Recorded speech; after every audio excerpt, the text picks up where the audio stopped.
A couple of months ago, we reviewed the Ender 3 S1, which felt like a really nice step up in the Ender 3 line with the introduction of the Sprite Extruder and the CR Touch. I do still plan on swapping out the stock magnetic surface for a powder-coated PEI bed, as well as the PTFE-lined heat break for a bimetal heat break, but other than that, I am pretty content with the hardware on my S1. Hardware is only part of the story though, and like many other budget 3D printers, there's definitely room for improvement with the firmware. We installed community firmware on the CR6 SE, Gyres firmware on the Ender 3 V2, and today we're going to be installing the professional firmware on the S1. There are some super cool features like bed tramming, firmware retract, PID tuning, additional G-code support, and a mesh viewer to name a few that I am really excited to use. In today's video, we will go step by step through the process of getting this flashed onto the Ender 3 S1, and luckily, this is a fairly simple upgrade. So, with all that being said and without further ado,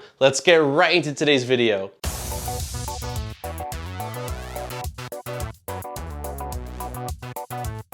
Huge thank you to Microswiss for sponsoring today's video. Microswiss manufactures hot ends, extruders, and nozzles for over 30 different 3D printer models and is constantly expanding. I've been running their upgrades on a wide range of Creality printers for over a year now, and I've printed everything from standard PLA to carbon fiber nylon with them. I love that they're a US-based company and that all their products are machined in-house. This helps them to maintain the extremely high level of quality that their customers have grown to expect. Another huge perk is that their upgrades are made for specific machines, making them drop-in replacements in most instances. This helps to expedite the upgrade process and allows you to get up and running again very quickly. Links will be in the description to find out more about the various upgrades they offer or to pick up your own. Before we do anything, we first need to find out what chipset or MCU version is on our Ender 3 S1. To do this, we will remove the 9 screws on the bottom of the S1 that hold the panel in place. Be careful when lifting the cover off. There is a case fan attached to the panel to help with removing heat from the main board. I ended up unplugging that case fan so that way I could set the panel off to the side and not worry about damaging the wires.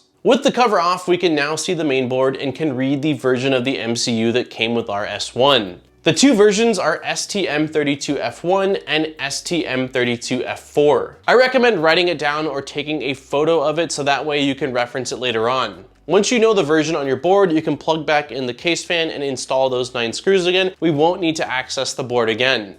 With the specifics of our MCU in hand, we are ready to head over to the GitHub repository for the professional firmware to download the version for our printer. At the time of recording, the latest version is 2022-05-27. Links will be in the description over to the repository, and you will want to make sure that you download the latest version. Scrolling down to the bottom of the release notes, we will find 3 different compiled firmware versions for the S1. There is F1, F4, and F1 UBL. The UBL version is for Marlin Unified Bed Leveling, which there is some information about in the version notes, and I can also link to the official Marlin UBL docs if that's something that you're interested in. I don't have plans of using the Unified Bed Leveling, so I downloaded the F1 version, which pertains to the F1 chip that was on my board. You will want to download the appropriate version based on the chip that's inside of your S1. Once downloaded, we need to transfer the firmware bin file over to an SD card formatted as FAT32. I used the SD card that came with the S1 and I didn't have any issues.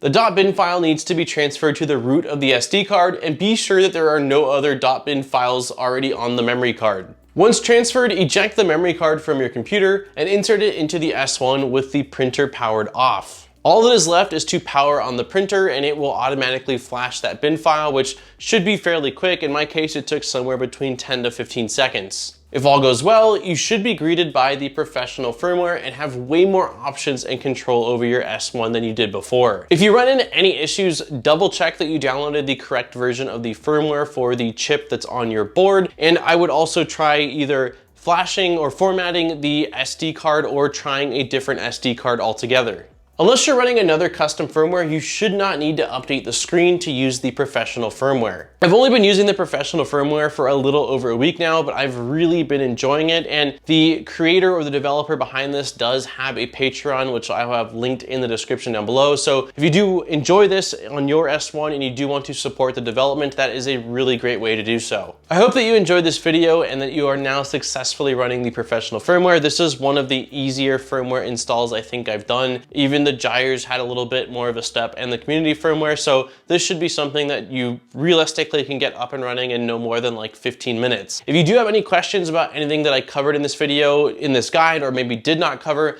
let me know in the comments down below and I will do my absolute best to answer your questions. On that note, don't forget to like and subscribe for more great videos. We make a video every single week, so there's always fresh content coming your way. And if you do want to support the channel furthermore, I'll have links placed down below in the description over to our Patreon, where there are some really awesome rewards. Huge thank you to all of our existing Patreon supporters. I appreciate each and every one of you for allowing me to come back every single week and spend more time doing what I love, which is making content for you all to enjoy. On that note, this has been Daniel from ModBot, and I look forward to seeing you guys in my next video. Peace, guys.